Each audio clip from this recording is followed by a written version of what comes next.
Welcome everyone to Coffee and Clarity, Preventing Substance Misuse. I'm Ava. And I'm Lila. Today we have two incredible guests joining us to share their wisdom and experience in the world of substance abuse prevention and recovery. First up is Nathan Roy, a motivational speaker, prevention coordinator, and an inspiring individual who has been 20 years sober. Nathan's passion lies in preventing substance abuse and helping individuals overcome life challenges. We're also honored to have Cole Sharp on the podcast. Cole is a peer recovery support specialist working with Beyond Brink WEcovery. Like Nathan, Cole has a powerful personal journey of overcome addiction and is committed to supporting others on their path to recovery. Throughout today's episode, we will dive into the importance of prevention, especially for the youth, and explore the challenges and highlights our guests have faced in their roles. Let's get it going. Nathan and Cole, can each of you tell us a little bit more about yourselves? Yeah, I'm Nathan Wray, and I've been a prevention coordinator for almost 7 years now for the Roane County Anti-Drug Coalition. I have 4 kids, and I live on a farm in Tennessee. Yeah, and hi, I'm Cole Sharp. I'm a peer recovery support specialist, and I've been in that position for a year now. I'm a gentleman in long-term recovery, so that means for the last 8 years I've not had to take a drink or a drug. My life is based upon helping others and in a spiritual manner. So I'm currently in school to become an LADC. I also get the joy of working with some adolescents at the Martin County School, and also have 2 children, 4 horses, and live on a farm. Can each of you share a little bit about your personal experiences with substance abuse and how you moved into helping each other with their challenges? Go ahead, Nathan. Yeah, mine started at a very early age. I didn't know how to manage my emotions or any of my stress, and so I would use substances to do that, and I continued using those substances all the way into my early adulthood. And eventually found a path to sobriety. And somehow, 7 years ago, discovered this coalition in this small little town that we were working in or living in, and somebody suggested that I should apply for the position of prevention coordinator. And so I applied and just loved what I heard about what the coalition was doing, and the work that they were doing and how they were impacting the youth. And so I really wanted to be a part of that. And so thankfully they hired me, and here I am today. Yeah, I too started using very young. For some of the same reasons. Mine, some of it was I didn't know how to handle my emotions, but I also didn't know where I really fit in the world. So to me, I found a coping mechanism to be that I could fit into that world, which later became a lie that I also found. Moving forward, I was able to, after some incarcerations, I was able to find sobriety in my early 30s, and then have also found the way, the catchphrase is to give it away to keep it. But lately I've really found an amazing spark working with adolescents and working more on the prevention to hopefully be able to sway the path of the youth to maybe see the truth behind what that is, and also just be a helping hand and an open ear so that we can try to designate some different pathways other than the choices that I made. Nathan, when it comes to substance abuse, what does prevention mean, and why is it important, especially for students our age? Prevention means working with your community. It's creating community partnerships to prevent the onset of early substance misuse.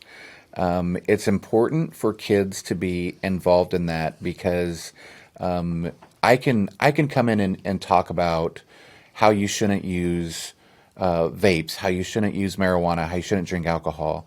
But it's more powerful when it comes from you, when it's peer-to-peer, when kids your age hear you talking about how important it is to not use those substances, they have a respect for that, and and I can come in and do that, but it really is just way more powerful when it comes from other students their age, to hear it from them. What are some of the challenges that teenagers face when it comes to substance abuse, and how have these challenges changed over time? I think, when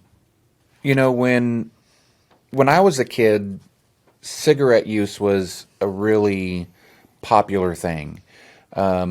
It was promoted to us, it was advertised to us, and we all thought it was really, really cool to do.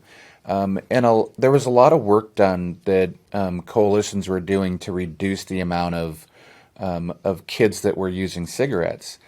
And when you look at what the United States did, was they almost beat teenage tobacco, like underage tobacco use, cigarette use.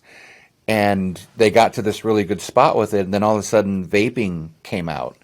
And vaping is probably one of the biggest challenges that our youth face today, because it's not, I always say we don't have a vaping problem. We have a mental health problem in our country. We have a problem with coping mechanisms. We don't use them. We have a problem with regulating our emotions.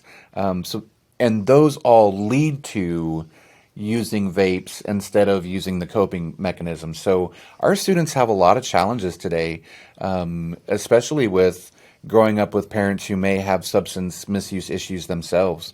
And so the landscape for prevention has changed throughout the years, because now we have fentanyl, and now we're dealing with all the issues of fentanyl. And so that's a challenge for coalitions as well, because we're trying to, like we talked about earlier today, go upstream and figure out how we can help those people before it ever even starts. Yeah, can I add something to that? Just Yeah. about the prevention thing, as well as, like, say if our end goal is 100, right? Just for an example of, like, on a timeline. The prevention is like if we can start at 10 to get to 100. Where if we don't put that prevention in, we start at 0 or negative 10, and then we're still trying to get to that 100. So just by us being able to come in there, and one thing is just being honest with you guys. Mm-hmm. If we can't do anything other than just really sharing our experience and being honest with the youth, then I think that is our end goal to that. Really, it is so awesome to see youth get involved like you guys are doing, as well as I know there's others on your group as well. But that is the truth of the deal. And then other than prevention matters, we also want, like, the truth of what if these things do take place, because that was a big problem with me when it was either just don't smoke, just say no. That was like a big thing that was promoted throughout my time. So we like to try to lay down the footwork. So, like, if you do end up finding yourself smoking, or if, like, smoking or vaping is okay in your house, but you choose not to do that, like, we'll give you a different way out for that. Well, and just say no. That was huge when we were kids, Yeah. but nobody taught us how to say no. Like, you can come up with different reasons to say no. Like, hey, I've got basketball practice, and if my coach caught me doing that, I'd be kicked off the team. Or, mom makes dinner at 5:00, and if I'm late for dinner, then those are ways to say no. But we were told, just say no, and that was enough. Mm-hmm. And then when people kept pressuring and pressuring and pressuring, eventually you just gave in, and you're like, okay, I'll do it. I'll try it. Yeah. Can you share real-life stories or facts to highlight the importance of working on substance abuse issues before they get out of hand, especially when it comes to young people? Yeah, so in the community that I live in 2017, we had 13 overdose deaths in our community. And in 2023, we had 75. It's important that we do figure out ways to help those who are struggling with substance misuse disorder, and combining it with mental health care, plus adding resources for housing, for jobs, for childcare. Like, all of that has to go together, because there's not just a one-stop shop to fix everything. If you have somebody who went to jail because they got caught with some type of substance, when they come out of jail, if there's no like re-entry program for them, if there's like they just walk out and they go right back to what they were doing, they're not going to, they're going to end up back in jail. And so if you have a reentry program that says, here's where you get housing, here's where you get food, here's where you get clothing, here's where you get a job, if you can do all of those things, then you can actually prevent them from not only going back to jail, but prevent them from going back to where they were in the first place that put him into jail. And so, though that's real life. I mean, we have people coming out of jail every single day that just walk out of jail and they go right back to what they were doing. And we need like more reentry programs and more resources for them. I really like what you said too about we don't necessarily have a vape problem. We actually have like a mental health issue and that is so far the truth is undealt with traumas, other things of that nature. And I think that I can't really speak for Nathan, but I understand that the similarity in our jobs is to try to educate about those issues as well. Because that is something I definitely struggled with. It was a lack of confidence, a mental health issue, some other uncomfortable things that had took place in life, and then I didn't know where to go with them. So, then it's easy just to grab that vape. And what you were talking about before is cigarettes were common. They smoked in the hospitals when I was a child still. So then once we got over that, but there isn't that same prevention for vapes. There's just not. It is almost targeted back towards the children, like the early days of smoking, when children were running around with the Marlboro Man and Joe Camel. Joe Camel. Yeah. So that's a really unfortunate thing, but once again, it just kind of leads back to telling kids the truth. Yeah. So, with your job, is it easier for them to like get people that are like have had the like done substances know about it more? Yeah, to be in the career that I'm in right now. Yeah. Actually, to be a peer recovery support specialist, you have to have some sort of substance use disorder to fill the role that I'm in currently. So then, what and Nathan was talking about too is then it's just a peer to a peer. So that I can, say for an example, if you were struggling with use, I can sit down and just be like, oh yeah, like I remember when I did that. Because sometimes it's such a shamed, stigmatized disease that we don't want to be honest about with that. But when you can come talk to someone who's done the same thing, it kind of helps. Nathan, can you describe your role as a prevention coordinator and share helpful strategies you've used in your work? Yeah, so every day is different as a prevention coordinator. And that's what I love about it. It's never the same. Sometimes we're working with senior citizens, sometimes we're working with college students, sometimes we're at the elementary. But typically, what we do is we come in and we look at what our SPF framework plan is. And then we have goals and stuff like that we have to try to achieve. And so we plan to achieve those things. We spend a lot of time in the schools. Where I live out in Tennessee, our schools are really great about allowing us to come in and do classroom education. We do evidence-based curriculum. And so we do law enforcement against drugs and violence. We do Thrive Teen Resiliency Program, Botvan Life Skills for high school and middle school, and then we do a program called Working It Out. And so we were able to take those into all of our schools and do education there. And so that's where I spend about 90% of my time is in the schools. And it works. We've had a really big, just like every other school in America, we've had a really big vaping issue in our schools. And so we actually took our SPF framework. We sat down with a group of people, including our schools, and we changed our school policy to have more accountability to students who were caught, but also have more accountability for their guardians as well. And so for the first semester this year, this is the first year that we've had that policy in place. For the first semester in middle schools, we've reduced teen vaping citations by 87.5%. High schools, 4%. We've reduced it by 4%, which is, in prevention, that's a great number. Like, we're very thrilled with that. But there's more work that we can do. And so we know prevention works and it's effective, and that's why we do it every single day. Cool. As a peer recovery support specialist, what exactly does your role involve, and how does it work to help people overcome addiction and stay in recovery? So, as a peer recovery support specialist, which is a mouthful to say, so there's a lot of different roles that we take. Some of them are just like a resource navigator. So, someone like he was talking about who's coming out of jail, who maybe has never lived a quote unquote normal life, or at least a productive life.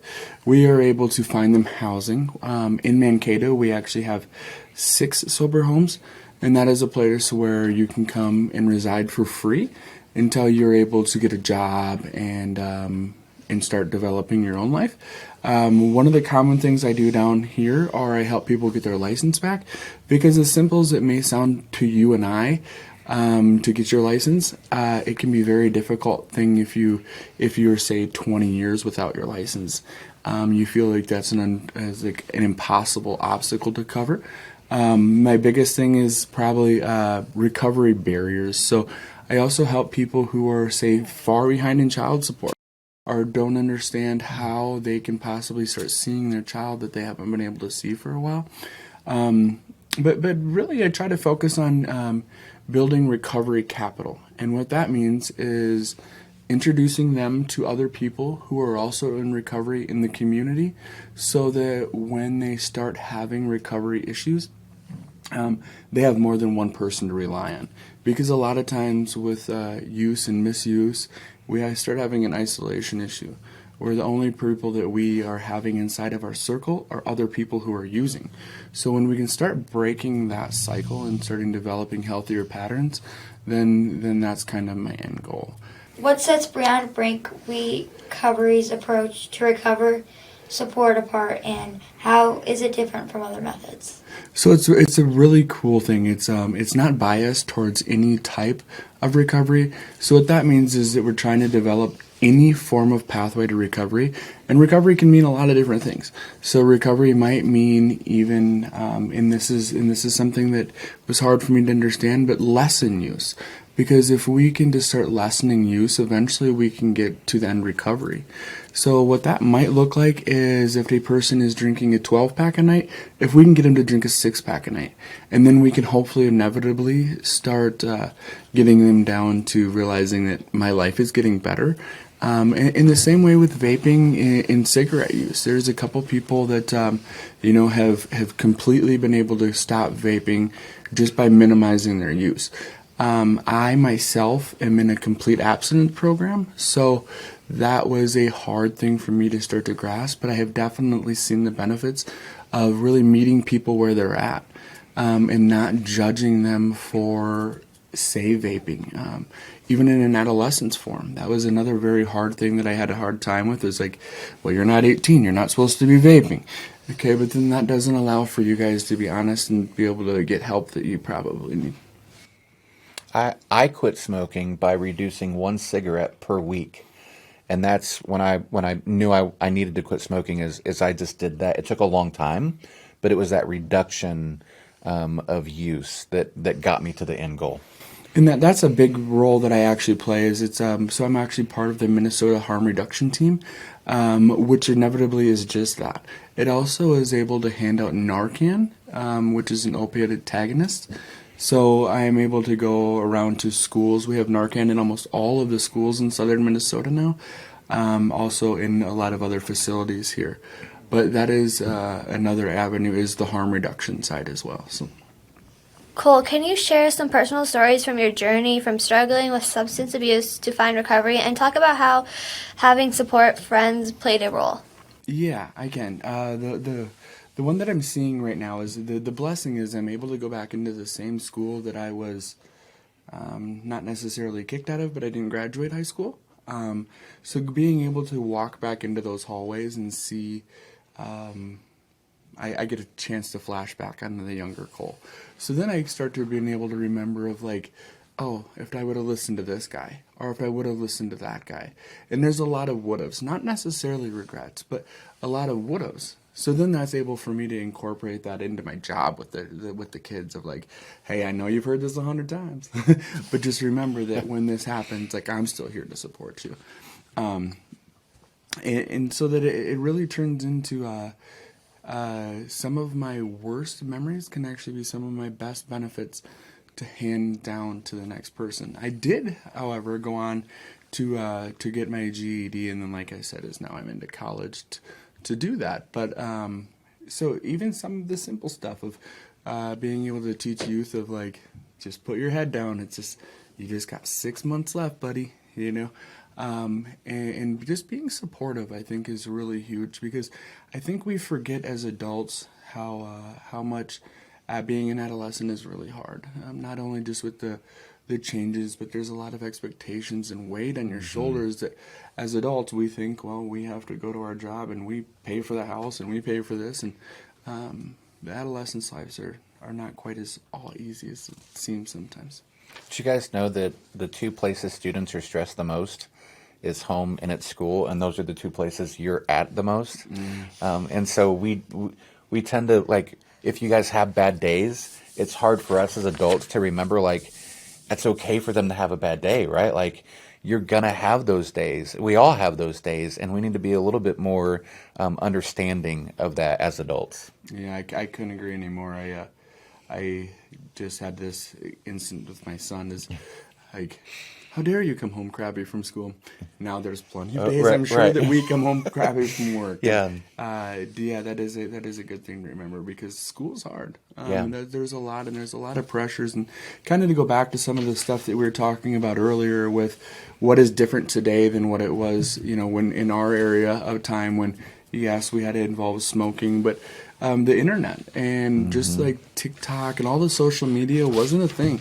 So for us, it was maybe a couple buddies or an uncle smoked, but now you're involved with all the TikTok and like all the more pressures that are brought your guys' way. Nathan, after being sober for 2 decades, what has been the most rewarding part of your work in substance abuse prevention, and what continues to motivate you? That's a really good question. The most rewarding part of my work, I guess I would say it's seeing students become actively involved in the prevention process, and I think it's seeing them use the tools and the skills that we've taught them. We do a lot of medication safety in our elementary schools, and we have a medication safety club in one of our elementary schools, and we actually had a time where we went into the classroom. It's after school. We went to the classroom, and we had taught students that if they ever saw medication or what they thought was medication on the ground, to not touch it, but to let an adult know. And we walked in that classroom, and there was a Tylenol on the floor, and we got to see those students, like, they were like, hey, nobody move. We got to tell an adult, like, we have to tell somebody that this is here. And they didn't know what it was.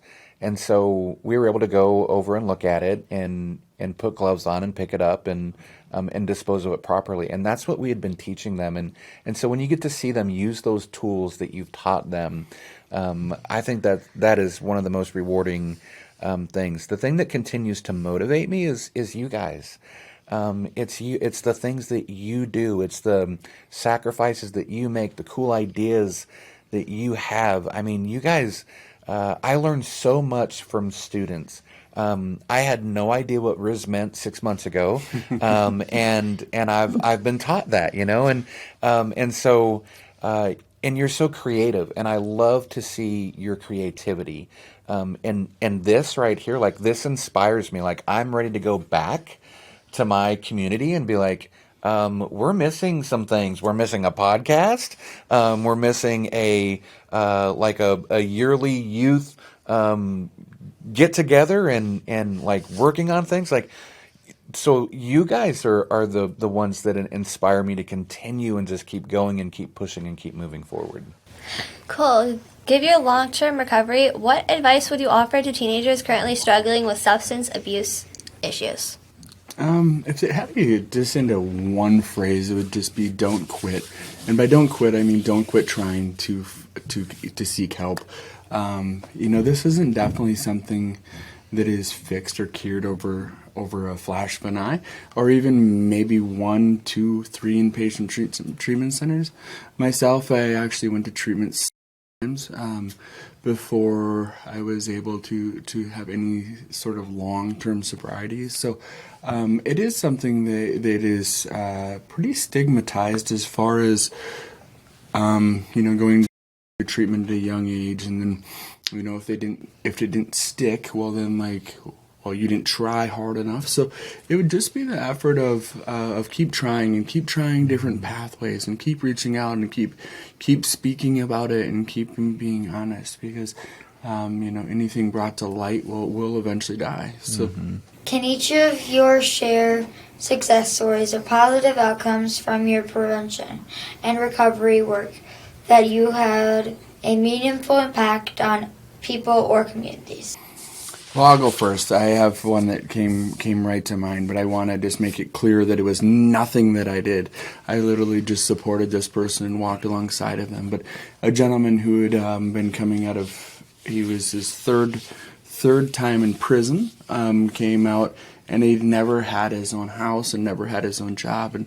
And we had done some work together along with a ton of other hands were involved inside of this, and the gentleman was able to, he has now held a job for a year, he has his own place, has his own car, and is seeing his children unsupervised.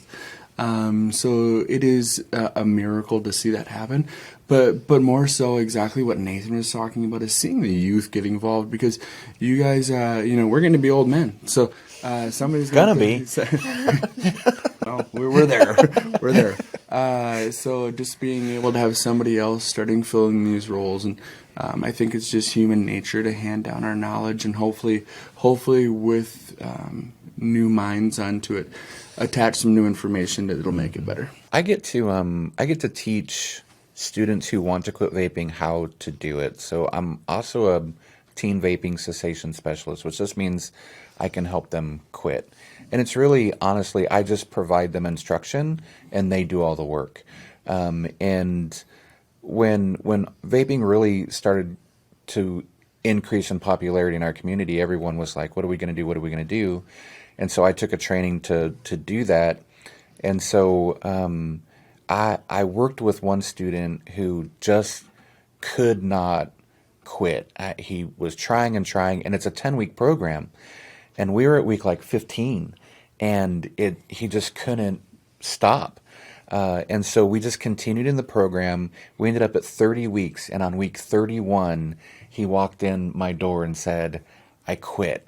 Like, I've not had any vape this week at all, and he's still vape free today. And so I think it's like, part of our job is not giving up on people. Because you may have a 10-week program and it may work for 100 people, but it may not work for that 101st person. And so you just keep going and you keep trying and keep putting in the effort. What are some common misunderstandings or stigmas surrounding substance abuse, and how can we work to address and reduce them? This is kind of a neat one, because if you picture an alcoholic, the first thing that you see is a gentleman with a brown paper bag on the street corner. Or a drug addict, you see someone who is a very grungy-looking person. And those are the stigmas that I think that need to really be smashed, because it's not even necessarily the idea that the person had a terrible home life or that they're not a good person. This disease affects every color, race, person, creed, no matter how you look or how you were raised, it can affect you. So by taking away that stigma, then we're able to reach other people, and it comes back to what we were talking about earlier about being able to be open and honest with saying, hey, I have an alcohol or drug problem, or hey, I am maybe on the honor roll, but I'm vaping every night when I go home. or I'm vaping between classes. So to be able to break those stigmas of being a bad person because you have an issue is probably one of the biggest barriers that we have to helping people. I think a big part of stigma too is identifying people by what they use, and so we use the term addict, or we use the term there's someone who uses meth, or they are an alcoholic, and that's how we refer to them. And we can really break the stigma by just referring to them as someone with a substance misuse disorder, because they're a person who has a disease.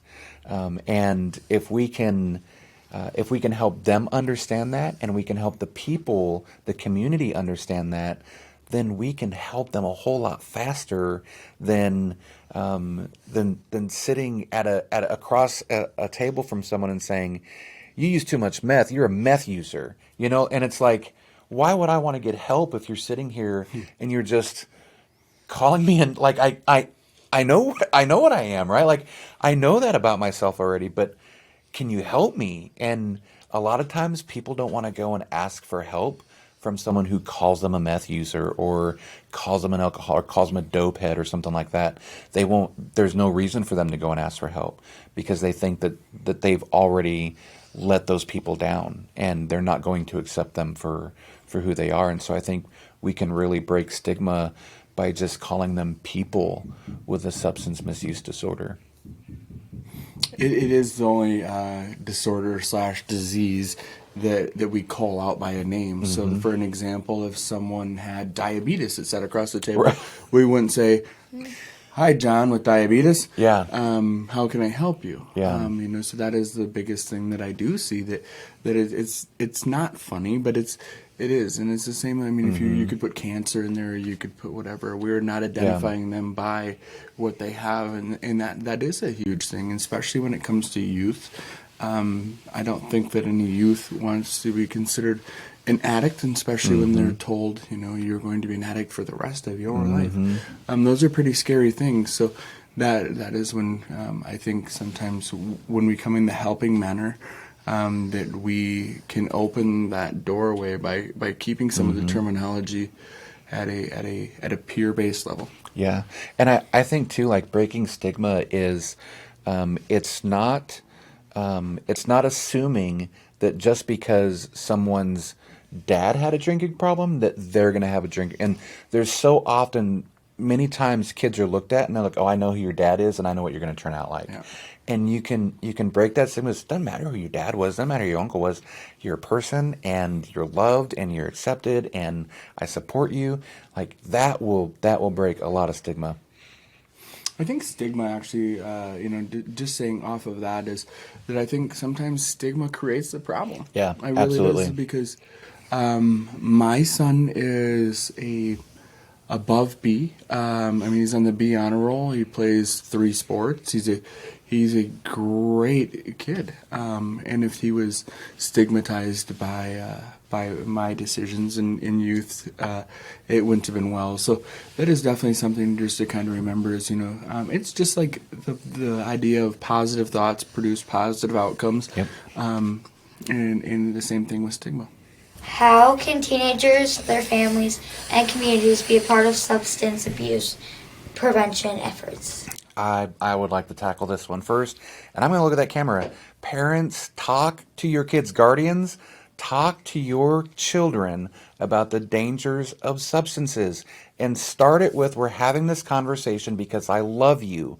Not, "I'm having this conversation because I'm worried about what your friends are doing, or I don't trust you," but because, please, guardians can be so involved with that simple conversation. And if they don't know how to have that conversation, there is a coalition in this community that can give them tips on how to have that conversation. And we miss it. And there's some really great statistics out there about the probability of students who will not misuse a substance because their parents had that conversation with them. And so we miss that a lot. Like we think, well, if we could just get everybody together, we can solve the problems.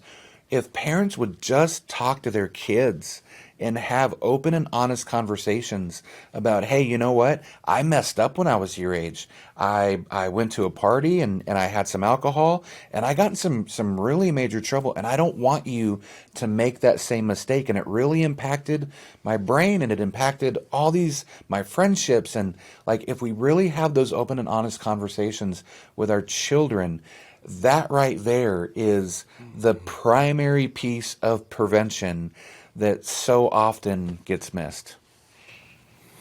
Yeah, I think you pretty much knocked that out of the park. Is having those hard conversations that, and just olive branching out all of our information.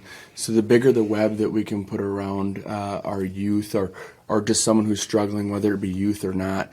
But most importantly, with the youth, is sitting and having those conversations. And I'm sure that we're all familiar with the families maybe where that's not possible because the parents are using, and that's where you guys come into play. And we also have another organization as Thrive, and it's all just working together as one big family and organization to fill those gaps as far as maybe that adolescent or that youth who does not have that type of family life because maybe the family's using. So I couldn't agree more, though, is and bring it with love and not the just say no or sit down and listen to me. Yeah, you're not doing this. Yeah. Or and that doesn't work for anyone. I think that there's also a level of honesty that needs to be had because you guys are like lie detectors.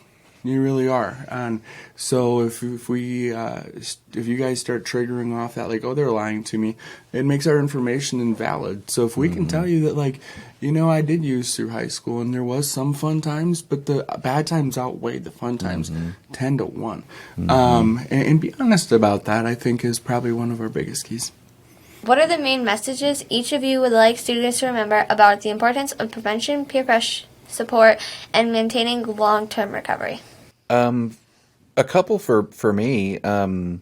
Prevention is fun, and I wish like more students knew that. And we think as teenagers like partying is fun and doing drugs and drink alcohol is fun, but prevention is a lot of fun. I remember walking into the Tennessee Teen Institute, and that's a prevention conference, and I mean, the whole place, it's this big auditorium, and it's full of like 500-600 students, and you can just feel the energy in that room. Prevention's a lot of fun, but also prevention, it saves the taxpayer money. In our community, for every dollar spent on prevention, we save the taxpayer $14. That's a lot of money for every dollar spent on prevention, and so prevention is fun. It's important. It saves money, and it's so worth it. It's rewarding, and I wish everybody would get involved with prevention, because if you're not involved with prevention, you are so missing out. Yeah, I think that the number one thing that comes to mind is that you're, when it comes to the support area, is that you're not alone, and that there's not only one other person like you, there's a million other people like you, and that we love you no matter what. That we absolutely have a huge spot in our hearts, no matter what you're doing, and no matter if you get better, that we still love you no matter what. But most importantly too is Nathan kind of stole the show with the energy deal as far as that.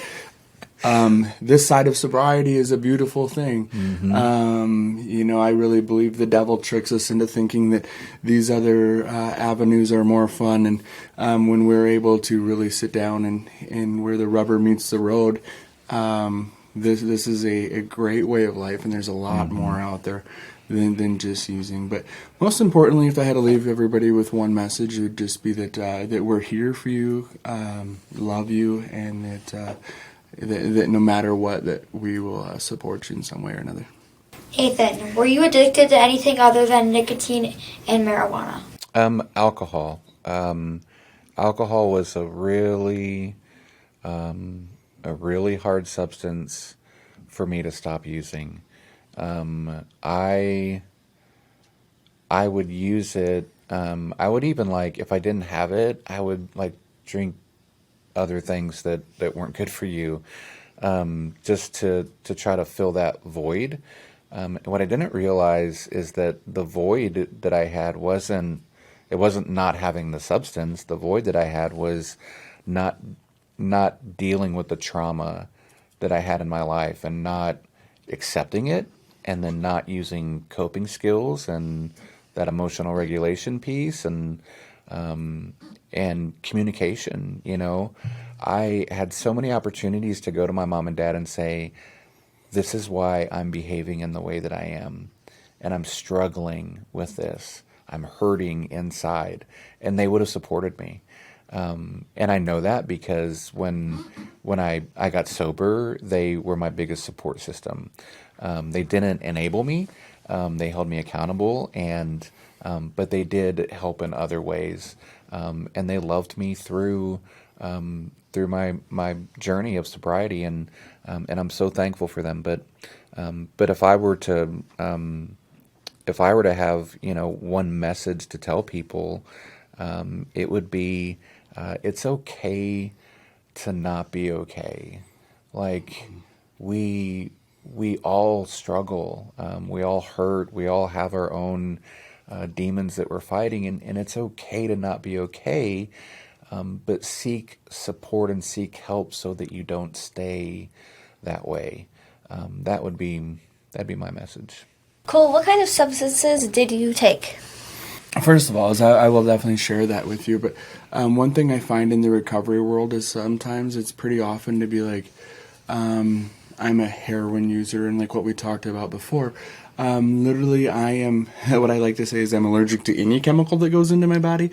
So it doesn't really matter what substance goes in there. But I was involved in the methamphetamine for a plethora of years. The problem with addiction, though, is that it doesn't matter what substance I put in my body. What I'm struggling with currently is sugar and food. Because when I'm not doing the self-care that Nathan is talking about, so what I like to say is I have a God-sized hole in my body, and I will try to fill it with anything other than God. Mm-hmm. So when I am able to be spiritual and work on myself, then I don't need any of these other substances. But when I get stressed and anxious and not doing the self-care that I need to, I find myself currently like eating chocolate and eating a bunch of sweets into the excess. Like, I'll wake up and eat a full bowl of cereal in the middle of the night. Mm-hmm. So it doesn't really matter what substance that goes into my body. But yes, I was involved in some meth use. Mm-hmm. Someone offered me a donut this morning. And I said no, but I only said no because I had two on the way to our meeting today. So yeah. Nathan, how was your relationship with your son after getting sober? It's amazing. My son has autism, and so I got to be involved in what he liked, and not what I wanted him to like. I as adults, I think sometimes we say like, oh, I want him to be a football player, I want him to play the flute, or I want him to be in band, or whatever that looks like, and we don't just adapt to what our children like and enjoy. And so as he was growing up, it was he liked trains and he liked tornadoes, and so I've ridden more trains than I'd like to admit. I have not chased a tornado yet, but I guess they do that, like in Oklahoma or something. You can go chase a tornado, and I think we think we might do that soon. But our relationship is awesome. He's an adult now, and he works full time. He still lives at home. He works full time, and we spend countless hours together, talking about weather and talking a little bit about sports. He's starting to kind of like sports, and so we talk a little bit about that. But he's an amazing kid, and I've got 3 other kids now too. And what I love about my relationship with my kids now is that my kids can come to me and say, "Hey, Dad, you're kind of missing the mark on this," and I don't like explode or freak out. It's kind of like, how am I missing it and how can I fix it? And so we have this relationship where we can communicate with one another. And I think that's rare today that kids could go to their parent and say, hey, I kind of think you're missing the mark on this. And it needs to be fixed. Nathan, do you have any siblings? I have one brother, and unfortunately, we don't talk often. There's still a lot of hard feelings from my past and my behavior and the way that I treated my family. And as we get older, we talk a little bit, and we're trying to work through that. And I wish he understood substance misuse from the side that I understand it from, but he understands it from the side where a lot of people understand it from, and it's hard to forgive, and it's hard to reconnect. And so it's just a process, and I'm taking it one day at a time and just trying to work on it. But I love my brother. I think he's absolutely he's a hard worker. He's a great husband, and he's a great dad. And I wish I could spend more time with him. Thank you so much for joining us today on Coffee and Clarity, Preventing Substance Misuse. And thank you, Nathan and Cole, for being so willing to join us. Their stories are not only inspiring, but carry valuable lessons for us all. If you have any questions, thoughts, or would like to share your own experience, please reach out to us on our website, mcsapcollation.com. You can find more information about Nathan Cole and research discovery in the description. This concludes Season 1 of Coffee and Clarity, Preventing Substance Misuse. Like, subscribe, and turn on post notifications so you won't miss any of our Season 2 episodes starting in September.